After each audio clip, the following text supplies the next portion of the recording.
Siphinde sikubingelele kwikhaya TV2. Wena-ke oqalayo ukungena leli khasi, siyacela ukuba ucofe ibhathini usubscribe khona uzohlezi uyithola iy'ndaba njengoba zinjalo.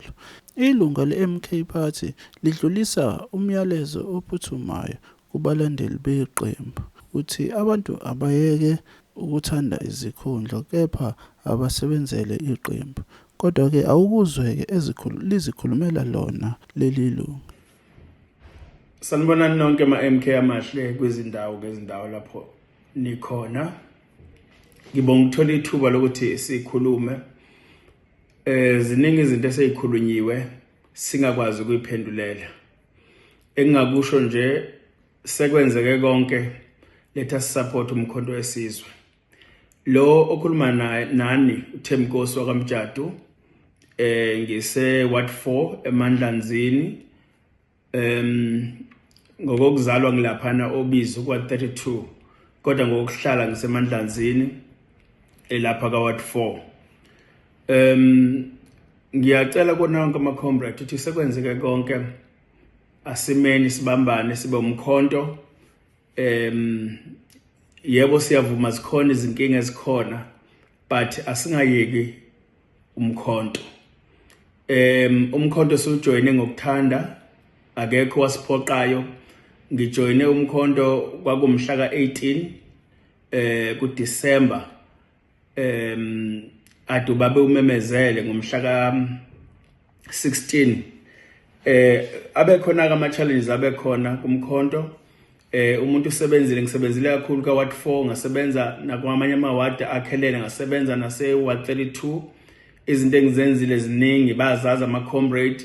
Ngisebenze kuseyisikhathi esika Baba Mpungose eUchewe province, lapha kulo King Cetshwayo besiphethwe uKhantshu nabanye abaholi.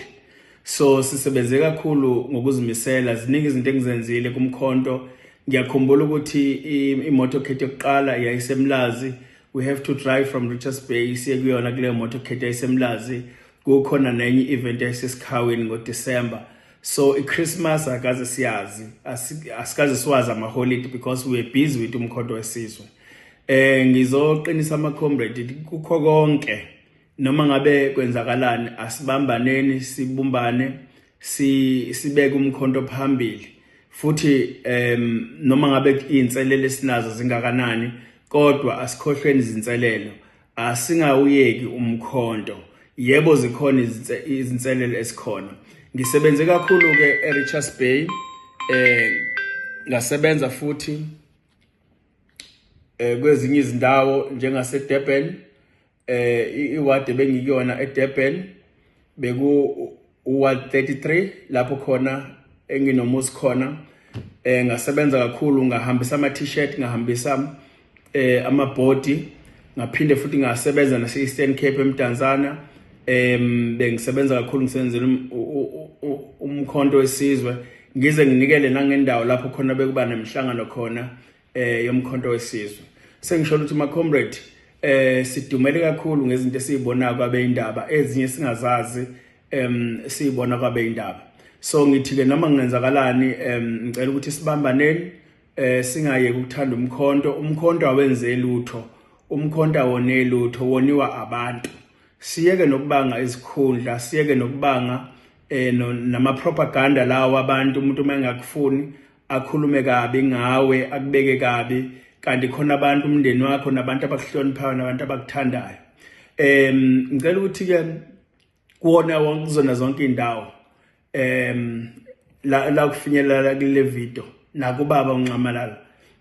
Baba uNcamalala, siyabonga kakhulu ithuba osinikeze lona ukuthi sikwazi ukuthi sibe nekhaya. Kukhona iculo elishiwa abantu bathi kusekhaya la noma ngabe izindlu zodaka. So noma ngabe kunetha kodwa ekhaya awuphumi. uNcamalala wasifundisa ukuthi uma ushawa uyingane awuphumi esangweni, ubaleka ujikeleze indlu ubuye ungene endlini. So ngalokho ke ngiyanikhuthaza amakhombe ngithi asimeni siqine. Uyazi 2026 abantu bethu babhekile ukuthi senza kanjani kubo. asibambisane senze sure ukuthi siyaqala manje ukucampaigna, siyeka ama propaganda yo siyeka ukungcolisana, uqambelana amanga mofuna isikhundla ungcolisa abantu, ekugcineni sonke somkhonto. So ngiyacela ke ama comrade ukuthi asupporteni umsholozi, support ivision yakhe, noma ngabe izindlu zodaka kodwa kusekhaya, sisebenze ngokuzinikela sonke. Ilokho nje kusenhlizweni yami ukuthi noma ngabe kwenzakalani sobambelela kumkhonto, noma kushisa noma kunzima noma kokubi siyobambelela kumkhonto. Amandla awethu, viva Ncamalala, viva. Ngiyabonga kakhulu.